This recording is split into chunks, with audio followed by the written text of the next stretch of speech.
Hello everyone. Students, in our last session we had discussed about import substitution. In our today's session we are going to talk one slide about import substitution के बारे में. उससे India को advantage क्या है वो भी हम उसमें देखेंगे. The second topic which we will discuss in detail today is about critically appraise. Negative point भी देखेंगे, पॉजिटिव पॉइंट भी देखेंगे.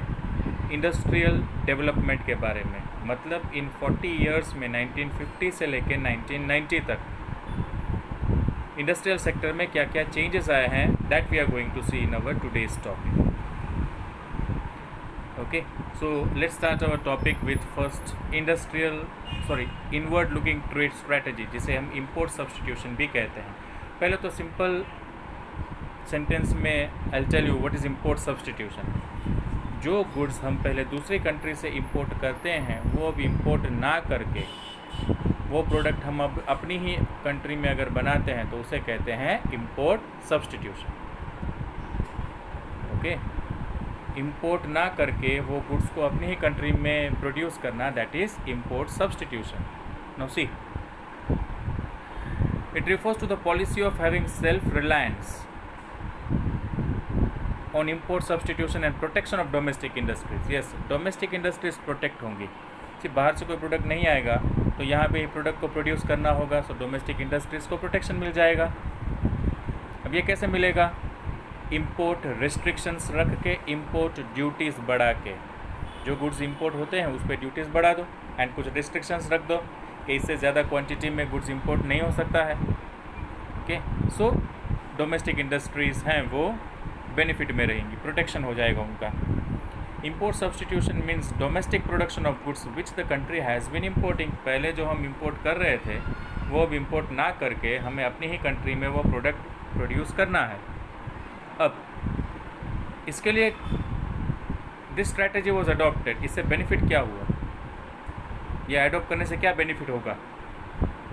वन, फॉरेन एक्सचेंज हमारे पास बचेगा एंड हम सेल्फ रिलायंस हो जाएंगे. The country will save the foreign exchange and the country will become self Reliance. Goods अगर इंपोर्ट नहीं होते हैं तो फॉरेन एक्सचेंज यहाँ से जाएगा ही नहीं. Okay, and ultimately we will become self reliance. अब इसके लिए गवर्नमेंट को क्या करना पड़ेगा? In this the government protected the domestic industries from foreign competition. एक तो बाहर का प्रोडक्ट नहीं आएगा तो डोमेस्टिक इंडस्ट्रीज़ को फॉरेन कंपटीशन कोई मिलेगा नहीं. Protection from import to two forms, tariffs and quotas. Tariffs मतलब टैक्स स्ट्रक्चर चेंज करना, बढ़ा देना. कोटास मतलब क्वांटिटेटिव रिस्ट्रिक्शंस रखना, जिससे डोमेस्टिक इंडस्ट्रीज़ को प्रोटेक्शन मिले. अब देखते हैं दोनों है क्या. Tariffs are tax on imported goods. This make imported goods more expensive. अब अगर इम्पोर्टेड गुड्स एक्सपेंसिव हो जाते हैं तो डिस्करेज हो जाएंगे वो गुड्स, कोई वो खरीदेगा नहीं. Because the goods have become costlier, the people won't be buying that product. Okay, now the quotas means what? They specify the quantity of the goods to be imported. एक specific quantity decide की गई, इससे ज़्यादा quantity में goods purchase करना नहीं है. ये दोनों particular restrictions या लगाए गए थे जिसकी वजह से domestic industries को protection मिलने लगा. अब reason for import substitution क्यों करना है? One, the industries of developing countries were not able to face world competition. हमारा जो डेवलपिंग कंट्री है वो वर्ल्ड की इंडस्ट्रीज़ को कंपटीशन नहीं दे सकता है.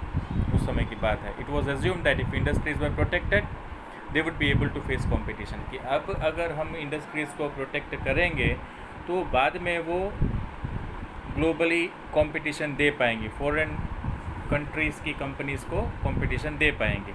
इसके लिए इंपोर्ट सब्स्टिट्यूशन किया गया. Second, import restriction were design to safeguard the foreign exchange reserve. Yes, ये हमने आगे वाली स्लाइड में भी देखा था. फॉरेन एक्सचेंज रिजर्व बचाने के लिए एंड सेल्फ रिलायंस बनने के लिए इंपोर्ट सब्स्टिट्यूशन बहुत ज़रूरी है. Now the next topic, critical appraisal. हम नेगेटिव पॉइंट भी देखेंगे, पॉजिटिव पॉइंट भी देखेंगे. किसके बारे में?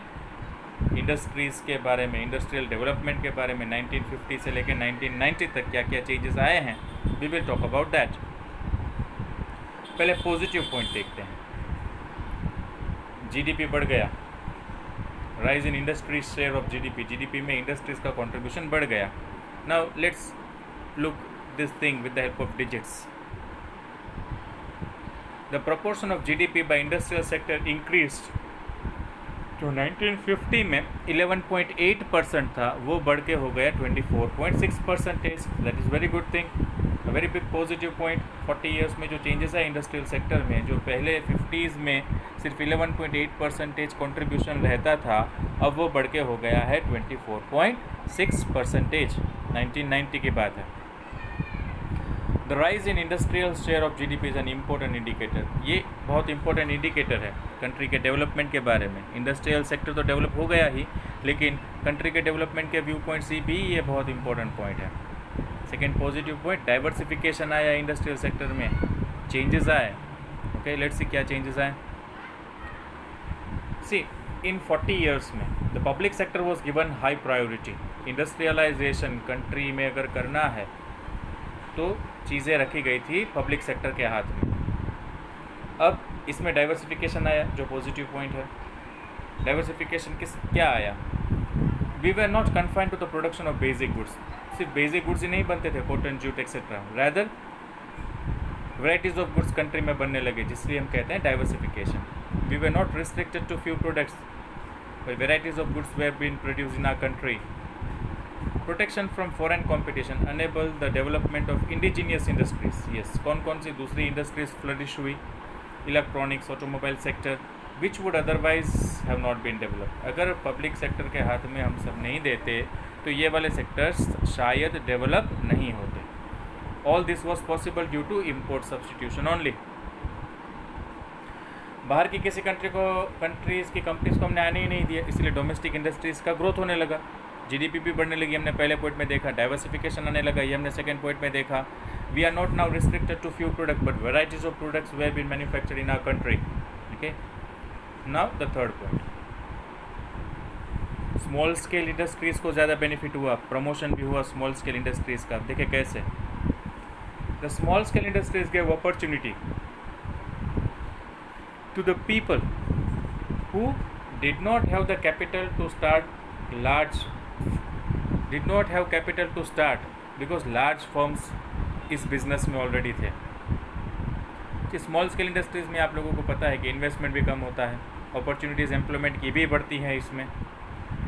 स्मॉल इन्वेस्टर्स जो हैं उनके लिए ये बहुत एडवांटेज में है. This encouraged small investors to invest and earn the return on their investment. Small investors के लिए बहुत बेनिफिट में है. They invest in some small field and they get the returns in against of the investment made by them. Small industries were to be developed to achieve two things, equality and equity. See, दोनों बहुत अच्छे topic हैं, important topic है. equality and equity. equality मतलब regional equality. Okay, balanced development, because small scale industries can be established anywhere in the country in the length and the breadth of the country. So equality regional के view point से हो जाएगी. And equity, that is from the viewpoint of income. Because small investors जिनके पास पैसा कम है, they can also start this industries, so income भी equal होने लगेगी. So equality and equity, both these things will be achieved.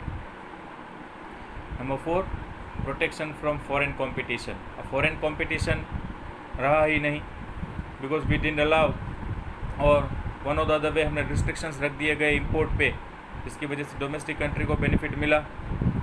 Domestic industries were protected from foreign competition. How? Through tariffs and quotas. ये हमने आगे भी देखा. Tariffs मतलब import पे टैक्स स्ट्रक्चर बढ़ा दिया गया एंड क्वांटिटेटिव रेस्ट्रिक्शंस भी रखा गया, जिसकी वजह से फॉरेन कंपटीशन डोमेस्टिक इंडस्ट्रीज़ को मिला ही नहीं. It was to promote the growth of domestic industries and realize the objective of growth with self-reliance. Why it was done? Domestic industries को प्रोटेक्ट क्यों किया गया? सो दैट ग्रोथ भी हो जाए एंड सेल्फ रिलायंस भी हो जाए. ये हमने आगे वाले टॉपिक में देखा था कि फॉरेन एक्सचेंज भी सेव होगा इससे. Okay, so these where certain positive impacts on industries from the year 1950 to 1990. Now let's look at certain negative impacts. The first negative impact is monopolies arise होने लगी, inefficient public monopolies. सम economist, कुछ economist क्या कहते हैं? कुछ economist ये 40 years में जो इंडस्ट्रीज़ में चेंजेस आए हैं ना, उसको क्रिटिसाइज़ करते हैं, कहते हैं ये नेगेटिव हैं इंडस्ट्रीज़ में जो चेंजेस आए हैं वो। क्यों? Because the things started turning into monopoly sector. State enterprise continued to produce certain goods and service although no longer required. जो प्रोडक्ट अब अगर नहीं चाहिए then also the production of that good was being done. Okay, monopoly कैसी है? Inefficient है। सी एक example है, जैसे टेलीकॉम सेक्टर 90s तक की अगर बात करें, ओके, तो वो गवर्नमेंट के हाथ में था, पब्लिक सेक्टर के हाथ में था।